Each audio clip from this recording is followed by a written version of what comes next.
But I want to introduce Miguel Gamino. He is the acting Chief Information Officer for the City and County of San Francisco.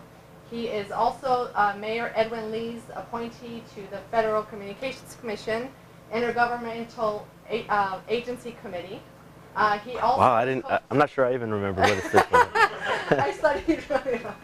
He tells me this stuff every day. Okay? He reminds me who he is like every day. It's the first text message I send every morning. He's also co-founder and CEO of Sonisa Managed Services. Among other things, there's like a long list of things that he's done. Most recently, he was the City of El Paso's Information Technology Director before he was recruited by the City of San Francisco to lead their IT department. So he's in town for a few days, and we're really happy to have him here. A UTEP graduate and also a licensed CPA. Go Miners. Go Miners. So he's a really great success story for this community, and I'm really honored to host him. So Miguel, welcome. Thank you for being here. Thanks.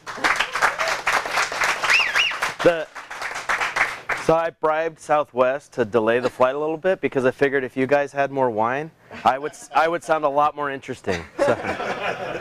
And it worked. Like half a bottle into it. So Miguel, if you want to have a seat, and there's some things that I wanted to kind of ask you. Sure.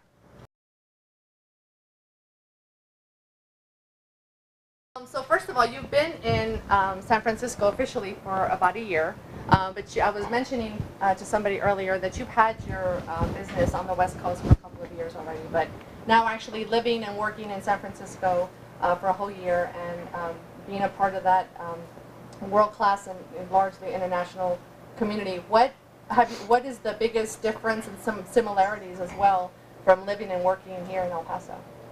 Well, I think that I kind of knew this when I was still here because of my work experience in the Bay Area, is that I think there's a different level of tolerance or even respect for risk taking. So I'll never forget it. It was years ago, before I lived in San Francisco, I was out there for business one time, and a friend of mine that was a colleague, I think he worked at Cisco at that time, he said, "Hey, there's this really sharp guy I want you to meet. He's an entrepreneur, startup guy. He's had three startups, and he's a brilliant guy, well respected. But I mean, just couldn't say enough great things about this guy." And I said, "Really? So what are the businesses?" All three of them failed. That's not the point. The point is that so it left me with this impression of a very different perception of value, right, and talent. And so it was the fact that he had great ideas that for whatever reason didn't materialize into what they consider a success, which is Twitter. But nonetheless, he was respected for his creativity and his entrepreneurialism and his willingness and ability to take risk and manage risk. And then I would come back to El Paso, and the profile here or the risk tolerance was very different. When I started my businesses here, it's not easy to find people willing to invest money on a risky venture, and so that's a really big difference, and why I think maybe one of the only reasons possibly that things are happening there that could very well happen here, because I think El Paso has all the talent that San Francisco does, or anywhere in the world. I think we just miss the opportunity to connect some of those dots sometimes. I was on the plane talking to somebody. She's a PhD in forensic genetics or something way too smart for me. It's like talking to Sheldon, you know? It was like, she was the female version of Sheldon, seriously.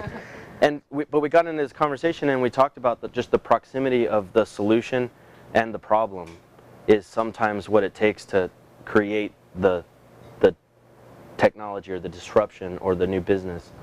And so that's one thing I hope develops here as the community evolves, and as the academic talent also kind of changes.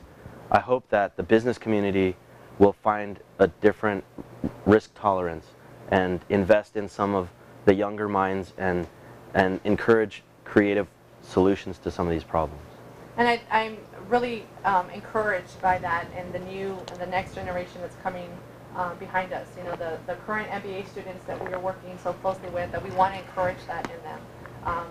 You know, El Paso is in the middle of a revitalization, and you're starting to see a lot more businesses develop, small businesses sprout, ideas come out of the ground. So we're hoping, and we want to encourage more of that risk, so long as there's that support. And Yeah. so this is part of what the UTEP COBA is doing, is encouraging and putting together that support system to help those students and future entrepreneurs.